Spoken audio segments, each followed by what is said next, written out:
신약성경 238면 로마서 1장 1절에서 7절의 말씀을 봉독해 드립니다. 예수 그리스도의 종 바울은 사도로 부르심을 받아 하나님의 복음을 위하여 택정함을 입었으니 이 복음은 하나님이 선지자들을 통하여 그의 아들에 관하여 성경에 미리 약속하신 것이라. 그의 아들에 관하여 말하면 육신으로는 다윗의 혈통에서 나셨고 성결의 영으로는 죽은 자들 가운데서 부활하사 능력으로 하나님의 아들로 선포되셨으니 곧 우리 주 예수 그리스도시니라. 그로 말미암아 우리가 은혜와 사도의 직분을 받아 그의 이름을 위하여 모든 이방인 중에서 믿어 순종하게 하나니 너희도 그들 중에서 예수 그리스도의 것으로 부르심을 받은 자니라. 로마에서 하나님의 사랑하심을 받고 성도로 부르심을 받은 모든 자에게 하나님 우리 아버지와 주 예수 그리스도로부터 은혜와 평강이 있기를 원하노라. 아멘. 오늘부터 다시 보는 로마서입니다. 예전에 로마서를 열심히 설교해서 젊었을 때 한 설교가 8권이나 있습니다. 은혜롭고 훌륭한 설교인 줄로 알고 있습니다.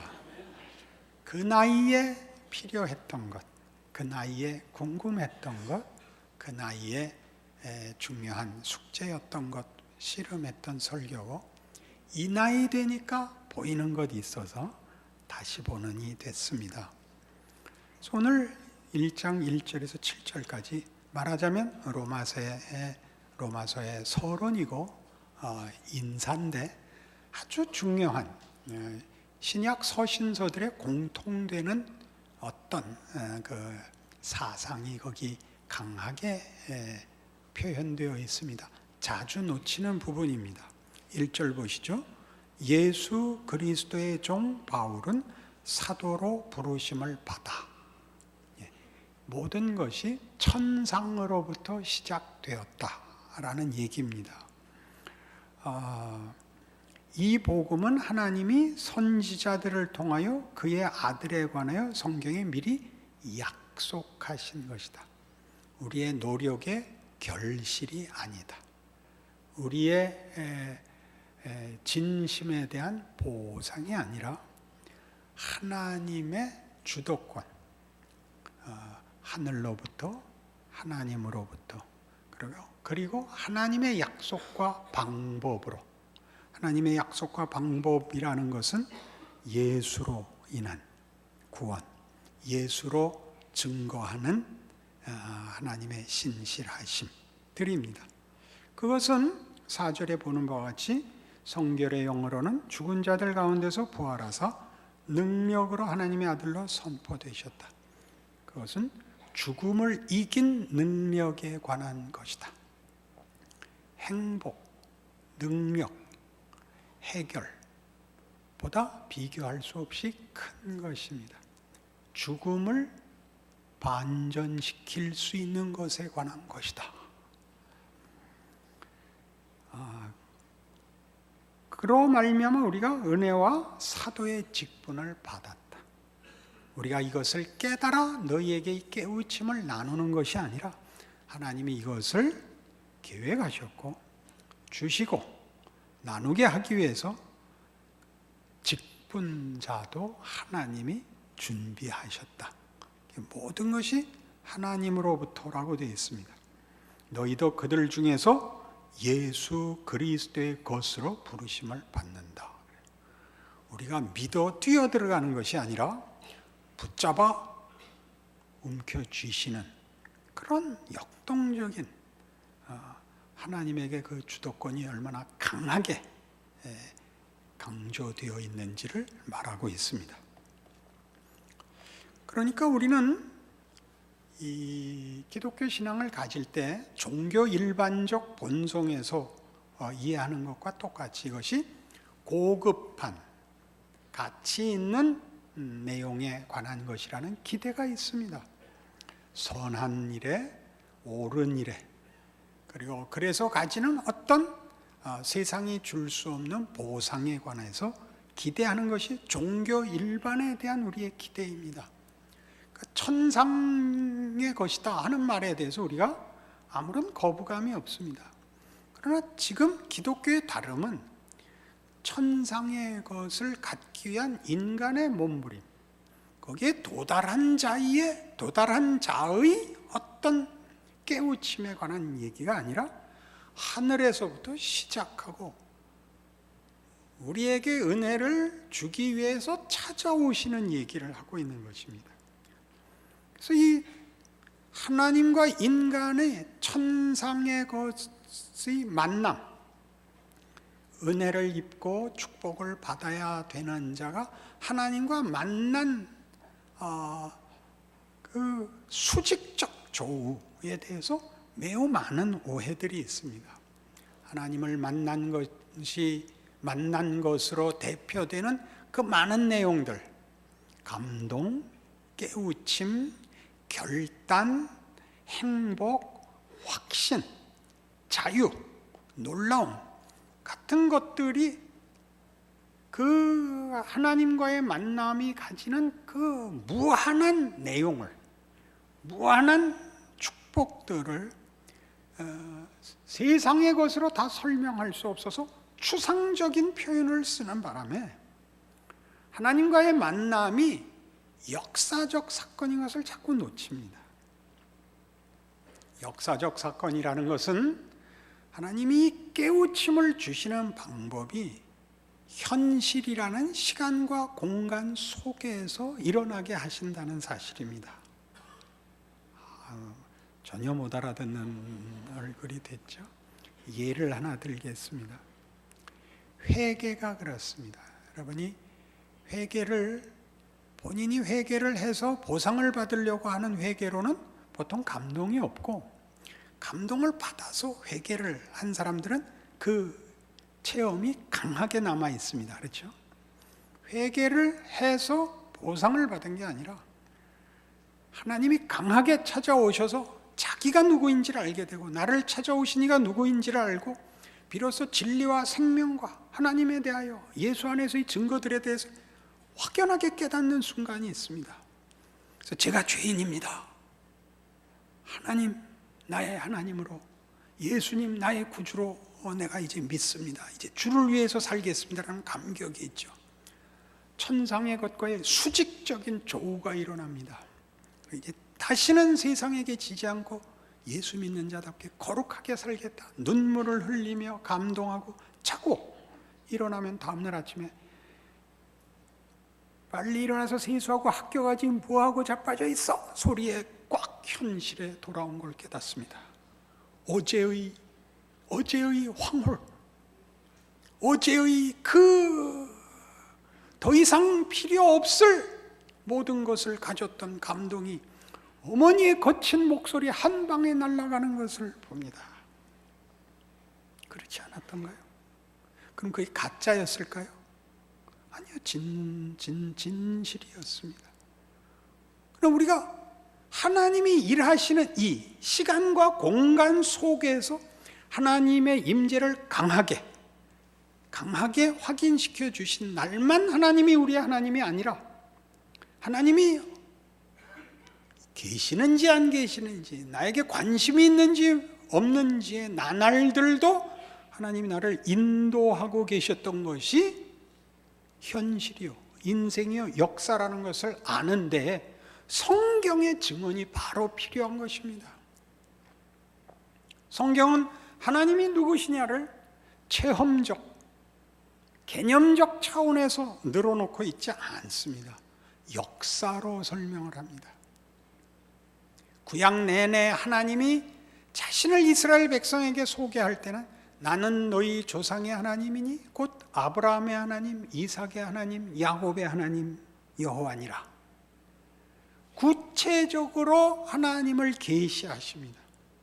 저들의 생애 속에, 그 나라의 운명 속에, 역사 속에서 하나님이 당신을 알리시는 일들을 구체화시켜 가장 크게는 예수로, 인간으로서 우리와 방불한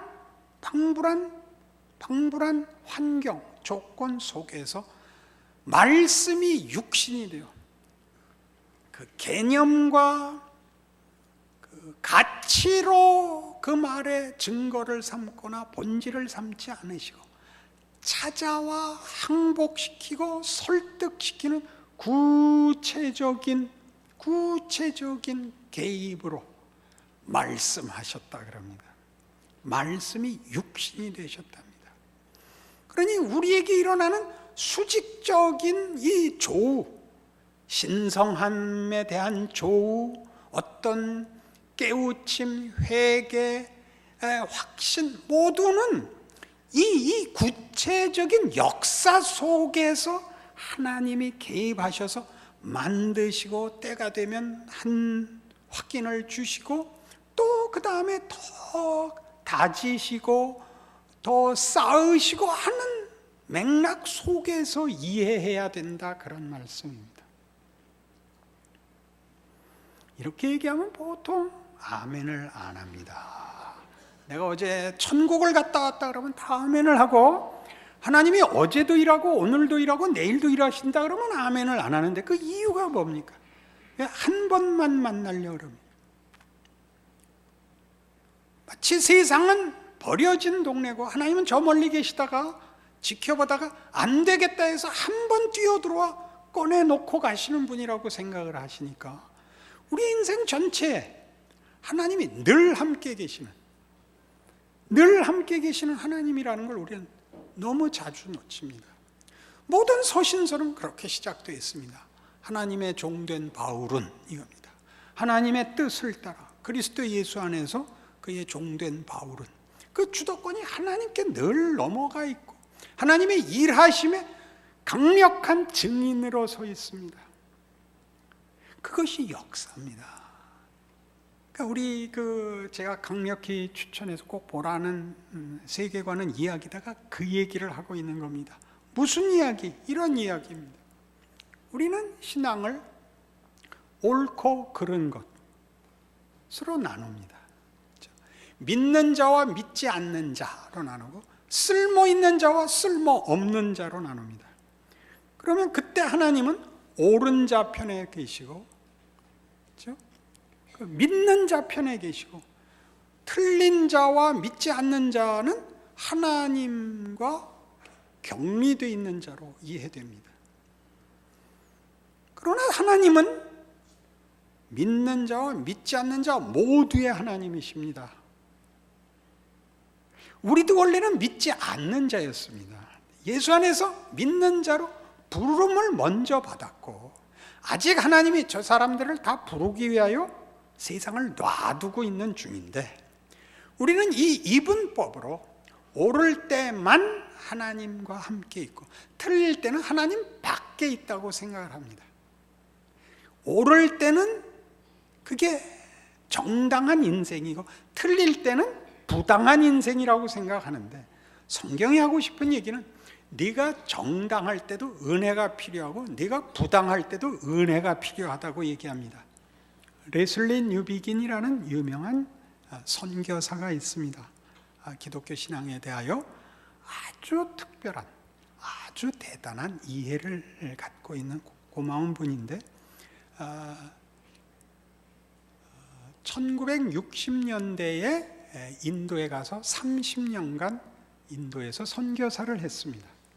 그러니까 기독교를 전파하기 위하여 인도 힌두교도들을 이제 개종시키는 일을 하는데, 이제 진지하고 오랜 각오를 하고 가서 힌두교도들을 만나고 힌두교 사제들, 지도자들을 만나서 깊은 대화를 서로 나눕니다. 자기도 힌두교 경전을 배우고 그들에게도 성경을 이제 읽힙니다. 한 친구가, 힌두교 지도자가 이런 말을 한 것을 레슬리 뉴비긴이 그의 책에 소개합니다. 내가 보기에 성경은 우주의 역사, 곧 창조세계 전체의 역사와 인류의 역사를 독특하게 해석한 책입니다. 그래서 역사 속에서 막중한 배역을 맡은 인간에 대한 해석도 독특하지요. 아주 특이합니다. 세계의 종교 문헌을 다 통틀어도 성경에 견줄 만한 것은 없습니다. 이렇게 말했습니다. 무슨 차이인지 당연히 모르실 거라고 생각합니다. 우리는 모든 경전은 무엇이 옳은지, 어떻게 옳게 되는지, 무엇이 행복인지, 어떻게 그 행복을 얻는지에 관해서 쓴 책이라고 우린 다 기대하고 있습니다. 성경은 그 얘기를 하지 않습니다. 성경은 하나님이 세상을 만들었고 하나님의 기쁘신 목적으로 창조했는데 인간이 타락해서 망쳤다. 그러나 하나님이 이 하나님을 거부한 인류를 구원하려고 역사 속에서 일하고 계시다 라는 책이라는 겁니다. 다르죠? 어떻게 하는 것이 복이냐, 어떻게 하면 행복을 얻느냐라는 수단에 관한 얘기가 아니라 안목이 다른 것입니다. 행복, 승리라는 것이 맨 처음 나와야 할 가장 우선하는 가치가 아니고 하나님과 그의 목적, 일하시는 방법, 그 속에서 인간의 위치, 그 세계 역사가 가지는 진정한 목표, 하나님의 일하시는 방법에 대한 이해입니다. 우리가 성공을 하면 복 받은 거고 실패를 하면 벌 받았다라고 생각하는 것 가장 기본적인 종교 이해입니다. 어떻게 신에게 잘 보여 성공을 얻을 것인가 그렇게 생각을 하는데 기독교식으로는 이렇게 이해합니다. 성공이 가져다 주는 유익은 무엇이냐고 다시 묻는 것입니다. 은혜가 없으면 성공은 우리를 망칩니다. 그렇죠? 성공해서 망해본 적 있으시죠? 이때 이제 표정 관리 잘하는 겁니다. 이제 진짜로 그런 사람은 아닌 것 같은 표정을 짓습니다. 성공해서 망한 건 우리 대표적으로 미국의 그 큰 복권에서 당첨된 자들이 100% 1년 안에 망했다 하는 거죠. 새 차 사고, 새 집 사고, 새 마누라 사고, 새 자식 사고, 금방 성공이 아니고 성공에 하나님이 그의 은혜로 개입하셔야 그 성공이 가지는 진정한 의미를, 복을 가질 수 있습니다. 실패는 다만 벌이 아니고, 실패는 다만 절망이 아니고, 그 실패에 하나님이 은혜로 개입하시면 실패에서 배웁니다. 성공으로 배우지 못하는 걸 배웁니다. 가장 중요하게 뭘 배우죠? 이해력을 배우죠. 실패할 수 있다를 알게 됩니다. 늘 얘기하지만 공부 잘하는 사람들, 똑똑한 사람들이 제일 이해 못하는 게 공부 못하는 겁니다. 꼭 이렇게 물어봅니다. 왜 공부를 못했어요? 이렇게 너무 진지하게. 왜 못하셨어요? 안 가르쳐 줍니다. 절대 가르쳐 줄 수 없습니다. 그걸 물을 필요 없는 사람끼리 모여서 비웃어야 됩니다. 그렇죠? 당해보지 않으면 모릅니다. 불운이 뭔지를 당하지 않으면 모릅니다. 열심히 살면 절대 불운 같은 건 없다고요? 그렇지 않습니다. 그럼 우리가 조종할 수 있는 것이 아닙니다. 한계를 아시게 됩니다. 잘해도 안 되는 것이 있다는 것과 잘해도 쓸데가 없다는 것과 못해도 손해볼 게 없다는 것을 배우지 못하면 예수를 믿는다는 말이 무슨 뜻인지 아직 모르는 것입니다. 그렇습니다. 시편 119편은 고난에 관한 이런 깊은 통찰의 고백이 있습니다. 고난 당한 것이 내게 유익이라. 이로써 내가 주의 율례를 배우게 되었나이다. 왜요? 성공과 실패가 최고의 가치가 아니더라는 걸 압니다. 인간의 인간됨이 깊어지고 커지는 것을 다른 것으로 대신할 수 없다는 걸 배우는 겁니다. 고난을 당함으로써, 고난을 당하지 않으면 깊은 생각을 하지 않게 됩니다. 깊은 생각을 하지 않게 됩니다. 걱정하는 사람을 찾아가고 싶지 않습니다. 고난을 당하고 울어봐야 우는 자를 찾아갈 수 있고, 내가 울어야 상대방이 내 얘기에 진정성을 이해합니다. 꼭 망하라는 얘기는 아닙니다. 그러나 인생이란 어쨌든 성공으로 이어지지는 않습니다. 하나님의 특별한 은혜지요. 성공으로 배울 수 있는 것은 적고 실패로 배울 수 있는 것은 많습니다. 그런 하나님의 일하심, 세상이 뭐냐? 왜 억울한 게 많고 왜 이렇게 싸움이 많으냐? 나라가 잘못된 것이 아니고 하나님이 그렇게 하고 계시는 겁니다. 이 아직 믿지 않는 자들을 구원하기 위해서 그럴 뿐만 아니라 하나님이 주시려는 복이 진정 어떤 데서 무엇으로 만들어져야 되느냐를 보이기 위해서 아직 지금의 세상이 필요하시답니다. 여러분 자녀가 울고 절망하고 방황하는 거 보기 힘들 것입니다마는 하나님은 우리보다 우리에 대한 사랑이 더 크십니다. 그러니 성경에서 가장 놀라운 하나님의 이 일하심의 신비를 구약 성경은 이렇게 증언하고 있습니다. 구약 성경 내내 이스라엘 백성을 향하여 하나님은 그 백성들을 권면하시고 꾸짖으시고 할 때마다 당신의 권위를, 당신의 발언의 지위를 이것으로 댑니다. 나는 너희 조상의 하나님이니 아브라함의 하나님, 이삭의 하나님, 야곱의 하나님이니라 라고 얘기합니다. 또 하나 붙이죠. 즐겨. 나는 너희를 종되었던 애굽 땅에서 구원하여 낸 너희 여호와니라. 이게 하나님께서 이스라엘 백성에게 이렇게 해라 저렇게 해라 할 때 대표적으로 표현하시는 하나님의 권위의 근거입니다. 증거지요. 근거가 아니라 증거지요. 나는 너희 조상의 하나님이다. 한 번 도와준 하나님이 아니라 그 생애를 같이 한 하나님이다. 너희에게 구원을 준 하나님이다. 이거 둘을 합친 것이 이 사건에서 더 크게 나오는데요. 그건 뭐냐? 이 두 개를 합친 것보다 큰 사건, 바벨론에게 이스라엘 백성을 내어주는 것입니다. 나는 너희가 원하는 평안, 너희가 원하는 안심, 너희가 원하는 행복으로 타협할 수 없다. 나는 거룩한 하나님이고 나는 너희에게도 거룩함을 요구한다. 그 거룩함은 다만 윤리 도덕적인 문제가 아니라고 했습니다. 그걸 포함하지만 훨씬 큰 것입니다. 하나님을 아버지라고 부르는 지위, 그 수준을 말입니다. 하나님을 아버지라 부르는 지위를 나는 타협할 수 없다. 그래서 하나님이 자신의 이름이 모욕당하는 걸 감수합니다.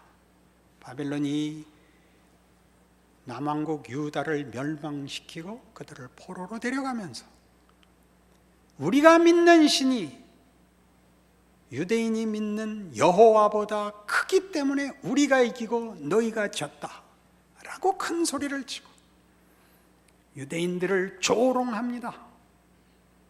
하나님이 그 모욕을 감수하십니다. 우리는 그 일을 십자가에서 더 분명히 보지 않았습니까? 하나님의 일하시는 방법, 자기의 백성들에게 무엇을 가르치려고 하는가? 그러기 위하여 무엇을 감수하시는가? 시간과 공간 속에서 우리의 삶, 죄의 권세가 가지는 위협과 시험 앞에서 하나님의 크기를, 죄가 만든 거짓과 헛된 것을 극복하여 가져야만 하는 하나님이란 이름의 영광과 거룩을 지켜내는 자로 우리를 밀고 있습니다. 신자들이 겪는 신앙생활의 현실이죠. 그러니까 이 이해가 없으면 당황스러워집니다. 하나님이 성경에 기록된 대로 일하셨고 그 연장선상에서 그의 성실하신 약속을 따라 일하고 계시고 그리고 완성할 것이다. 이것이 기독교 세계관입니다. 신자들의 믿음이지요. 지금 하나님 일하고 계시다 그러는 것입니다. 그것이 마태복음에서는 이렇게 우리에게 요약돼 나옵니다. 마태복음 6장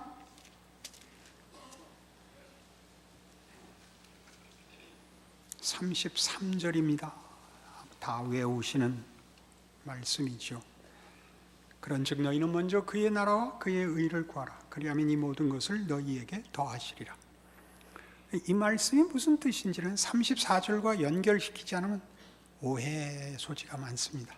그러므로 내일 일을 위하여 염려하지 말라. 내일 일은 내일이 염려할 것이요 한날의 괴로움은 그날로 족하니라. 내일을 염려하지 말라는 건 이런 뜻입니다. 오늘 내일을 안심하도록 확보하려고 오늘을 살지 말라, 그런 뜻입니다. 내일을 안심해도 좋게 확보하려는 오늘로 싸우지 말고, 오늘은 오늘의 일로 채우고 내일은 내일로 채우란데 여기가 어렵습니다. 내일이 뭐냐?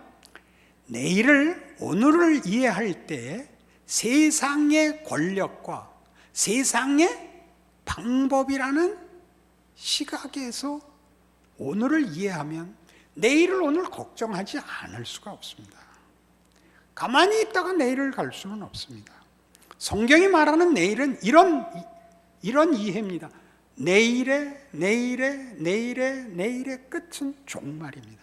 종말은 세상이 심판받는 날이면서 그건 부정적인 표현이고, 긍정적인 표현으로는 하나님의 약속이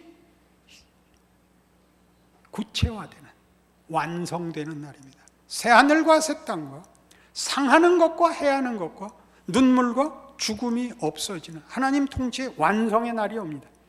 내일의 연장선상의 끝에 막연함, 운과 불운밖에 없으면 내일을 오늘 준비해야 맞습니다. 그런 것이 하나님의 약속이 그 연장선상의 끝에 있다면, 말하자면 기독교 종말론을 알고 있다면, 하나님의 시작과 만드심과 완성을 알고 있다면 내일은 그 연장선상에 있는 날로서 오늘을 규정합니다. 하나님의 뜻을 따라 살죠. 오늘이라는 도전, 오늘이라는 숙제를 하나님의 자녀로 대면하려는 것입니다. 공부를 열심히 해야 되는 것은 성실함으로 말미암는 것입니다. 그것이 인생이 가져야 되는 기본적인 원칙입니다. 믿음이라는 이름으로 책임을 떠넘기는 건 잘못입니다. 주어진 일에 우리가 하는 모든 걸 해야죠. 그것이 유일한 방법이고 거기에 목매다는 것이 아니라 공부 열심히 하셔야 되고 직장생활 열심히 하셔야 됩니다. 그것이 종말과 연결되어 있는 자로 오늘을 살아야 됩니다. 그 오늘 하루는 보통 반복적인 일상입니다. 그래서 신앙생활을 하는 이들에게 큰 시험은 아무 확인이 없고 밤낮 똑같은 일 하는 이 막막함이 견딜 수 없는 시험이 되곤 합니다. 뭘 보여줘야죠. 뭐 하다못해 정 안 되시면 물고기 뱃속이라도 한번 넣었다 빼주시든가. 하다못해. 그게 우리가 가지는 막막함인데 그렇지 않습니다. 그 속에서 큽니다. 뭐가 클까요? 기다릴 줄 알게 됩니다. 기다리는 건 늘 불안합니다. 이 세상 사는데 제일 힘든 게 기다리는 겁니다. 기다리는 거. 기다리는 시간은 더디갑니다. 기다리는 덕목을 배우게 됩니다. 초조함과 성급함과 자기의 연약함을 누를 수 있는 것은 인간이 배워야 하는 첫 번째 덕목입니다. 그걸 세상에서는 예의라고 하고 겸손이라고 합니다. 그러다 어느 날 그 오늘에 갑작스러운 사고가 터집니다. 좋은 일은 오늘 안 일어납니다. 사고가 터집니다. 사고 앞에 붙일 거 많죠. 사고가 터집니다. 넘어져 구르고 차에 치이고 병이 들고 누가 죽었다 그러고 하는 사고가 터집니다. 그 오늘에 일어나는 모든 일이 내일, 그 그 다음 내일에 연장된 선상에서 하나님이 일하는 오늘에 일어나는 하나님의 통치 속에서의 일입니다. 거기서 실력을, 하나님의 일하심을 읽어내는 실력이 없으면 한날 괴로움은 그날의 족하다라는 말로 싸맬 수 없는 오늘이 됩니다. 안심하고 도망가고 깊이 들어오지 않는 회피와 타협과 체념으로 흐릅니다. 여러분 다 하고 계시는 것입니다. 겁내지 마십시오. 하나님이 우리를 예수 안에서 붙드사 우리의 비겁함과 체념과 절망과 변명까지도 가지고 일하십니다. 그걸 겪고 돌아오지 않으면 만들 수 없는 것들이 있습니다. 인간에 대한 이해, 하나님의 은혜와 긍휼하심이 갖는 크기를 경험하지 않으면 모릅니다. 집 나갔다 돌아온 탕자가 알게 된 아버지, 굳이 집을 나가는 방법을 택할 필요는 없지만 그 큰아들과 아주 극적으로 대비됩니다. 큰아들은 아버지에 대해서 항복하지 않습니다. 하나님은 이 일을 하고 있습니다. 무서운 아버지죠. 놀라운 아버지죠. 그게 우리 인생입니다. 그게 역사입니다. 그의 약속의 완성으로 갈 것입니다. 그러니 겁내지 마십시오. 겁 안 내면 현실이 형통해진다는 뜻이 아니라 물론 고통스럽고 조마조마합니다. 힘에 버겁습니다. 그러나 비명은 지르지 마십시오. 하나님 없는 것 같이, 믿음 없는 것 같이 굴지 마십시오. 그래, 이것으로 하나님이 일하신대. 이게 손해만은 아니래. 나의 잘못과 실패가 하나님의 실패는 아니래. 다시는 넘어지지 않자가 다가 아니라 내가 이번에 넘어진 것으로 배울래. 또 넘어지면 또 한 번 더 배울래. 그렇게 가는 것이 신자의 현실입니다. 하나님이 함께 하시는 복된 자의 신비로운 인생 여정입니다. 잊지 마십시오. 그리하여 우리 모두가 하나님의 영광의 찬송이 되는 것이라고 약속한 에베소서의 선언에 당도할 것입니다. 그 믿음이 여러분을 더 기다리고 더 헤아리고 더 깊어지는 하나님의 손길 안에서 살아가게 하시기를 원합니다. 기도하십시다. 하나님 아버지 은혜를 감사합니다. 우리의 못난 것과 공과를 기준으로 하여 믿는 하나님보다 높이 하나님의 우선하심, 하나님이 가지시는 거룩하심과 자비와 긍휼과 지혜와 능력을 따라 일하시는 세상을 살고 있고 운명을 갖고 있다는 것 기억합니다. 믿음 가지고 살겠습니다. 하루하루를 바치겠습니다. 울고 웃고 몸부림치고 후회하고 비명 지르는 모든 것을 묻고 하나님이 만드시는 자리를 늘 헤아리고 가슴 깊이 새기겠습니다. 그리하여 기적의 길을 걷는 자랑과 그 쌓여나간 항복과 감동이 주를 믿는 모든 이의 영혼과 인격과 인생에 넘쳐나게 축복하여 주시옵소서. 예수님 이름으로 기도합니다.